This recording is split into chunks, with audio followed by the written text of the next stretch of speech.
O Internacional foi amassado pela equipe do Melgar. Durante os 90 minutos, o time da casa foi superior. A altitude impactou, a postura do Internacional impactou, a escalação do Mano Menezes impactou, a qualidade do time da casa também impactou. Mas dentro de todas essas circunstâncias, o Inter consegue sair com um bom resultado de Arequipa. Sai no 0-0 e joga toda a decisão para a próxima quinta-feira no estádio Beira-Rio. 40 mil torcedores, um clima muito melhor, tudo leva a crer que o Inter conseguirá a classificação ou que terá uma melhor condição de conseguir esta classificação na quinta-feira. Mas existem questões a serem prestadas atenção por parte do Mano Menezes e do elenco do Internacional. O resumo de Inter 0, Melgar 0, agora aqui no A Dupla.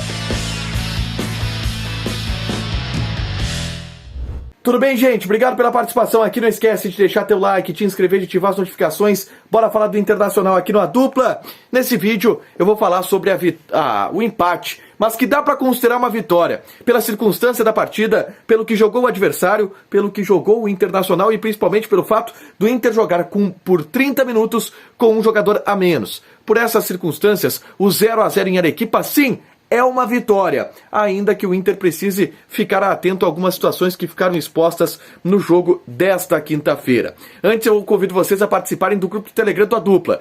Dicas diárias de apostas, brindes sendo sorteados e grupos de debate comigo, com o Matheus Dávila, interagindo com vocês. Clica no link que vai estar fixado aqui na descrição, nos comentários, beleza? Senhores, o Inter foi a campo com aquele time que a gente projetava. O Maurício foi o titular escolhido pelo técnico Mano Menezes, que deixou o Alan Patrick e o Tyson no banco e apostou na continuidade. Mas o grande problema é que, desde cedo, a partida mostrou que não era jogo para o Maurício. O Inter teve algumas dificuldades importantes no que diz respeito à altitude. Nitidamente, a bola ia mais rápida. Nitidamente, os jogadores do Melgar tinham mais o tempo da bola do que o Internacional. Eles corriam mais, parece. E o Inter sentiu o impacto disso. Mesmo que não fosse uma altitude de 3 mil metros, como é em Quito, como é em La Paz, alguma coisa impactou no jogo para que os jogadores do Internacional perdessem tantas jogadas individuais. Logo no começo o Inter teve uma boa chance. Um pivô do alemão, a bola chega no Bustos. O Bustos tem a possibilidade de cruzar para o Depena.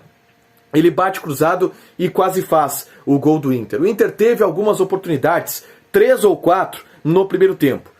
Teve o chute do Depena de fora da área, teve um chute do Maurício de fora da área, teve essa chance do Bustos. O Inter teve algumas oportunidades, teve uma bola do Wanderson também perigosa, que ele recebe pelo lado esquerdo, bate para uma boa defesa do goleiro Cáceda do Melgar, mas no restante o Melgar foi completamente dono das ações ofensivas, principalmente através de um jogador que no primeiro tempo principalmente infernizou a defesa colorada.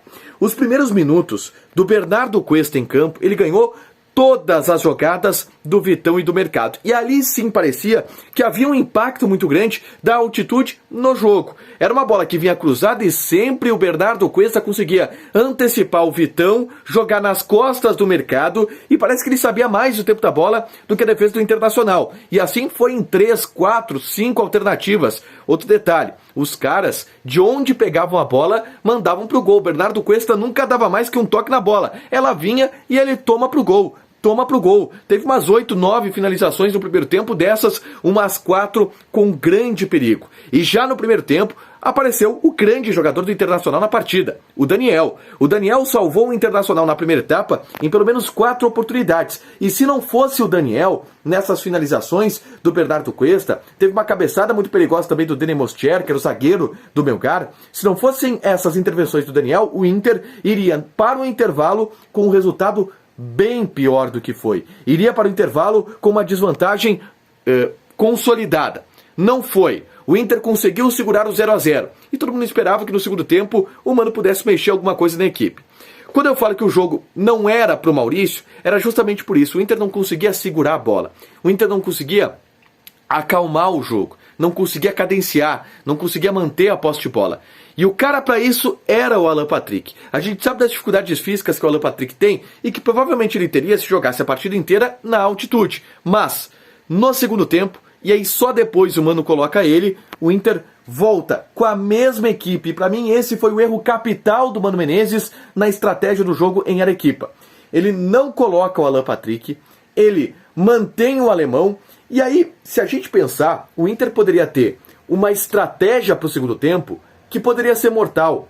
A entrada do Brian Romero, que é o jogador de transição, a entrada do Alan Patrick, que é o jogador para cadenciar e pifar esses jogadores de transição, a entrada do Pedro Henrique na vaga do Wanderson para dar mais velocidade. O Inter teria muitas armas para contra-atacar o Melgar, e o Melgar dava espaços para contra-atacar, para que o Inter contra-atacasse, mas o Inter não conseguia ter posse de bola para fazer isso.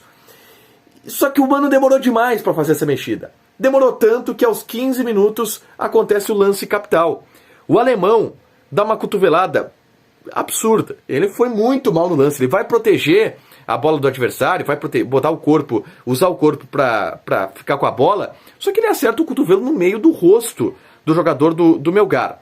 O juiz vai lá e o expulsa e desmonta completamente a possibilidade do Inter traçar essa estratégia que talvez até estivesse na cabeça do Mano. Imediatamente depois o Mano mexe. Aí ele coloca o Alan Patrick, tira o Maurício, que estava muito mal no jogo, ele tira o Wanderson, coloca o Pedro Henrique. Alterações que normalmente, eu acredito, seriam feitas pelo Mano. Faltou o Brian Romero na vaga do alemão. E aí o Mano demorou demais. Se ele mudasse um pouco antes, se botasse o Brian Romero na vaga do alemão, tudo se desenharia para o Inter construir uma vitória. Mas não se desenhou. O Inter com o Alan Patrick melhorou. O Alan Patrick botava a bola no chão, pisava em cima dela, olhava, distribuía, conseguia dar melhor andamento às jogadas. Tanto que o Inter consegue construir a sua melhor chance de gol no segundo tempo. O Edenilson rouba uma bola, dá no Alan Patrick, o Alan Patrick conduz e pifa o Edenilson. O Edenilson sai na cara do goleiro e acaba chutando. O goleiro faz uma bela defesa, o Edenilson perde o gol, que poderia ser o gol da vitória do Internacional, mesmo diante de todas essas circunstâncias que a gente está falando. O empate foi um bom resultado. Os caras bombardearam o Daniel do início ao fim. E o 0-0 foi celebrado pelos jogadores. E tá certo. Tem que ser celebrado mesmo. Pela circunstância da partida, pelo que o Inter jogou, que foi muito pouco, e também porque, vamos lá, 0-0, tudo pro Beira-Rio. Agora o Inter tem a obrigação de ganhar do Melgar do Beira-Rio, o que é uma situação bem melhor, bem mais, com uma condição bem melhor pro Inter exercer o seu futebol. Não vai ter o alemão, que por causa dessa bobagem foi expulso e não joga a partida da volta.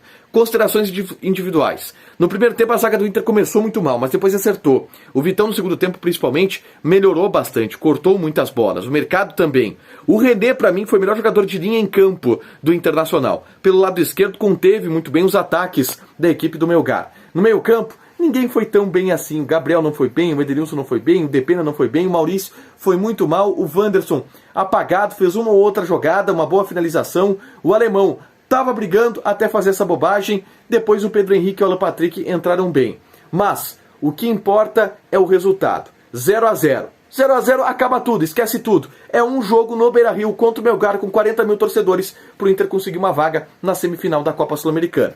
Deixa o teu like, te inscreve, ativa as notificações que ainda hoje eu volto com o Diário do Inter KTO. Fechado? Beijo!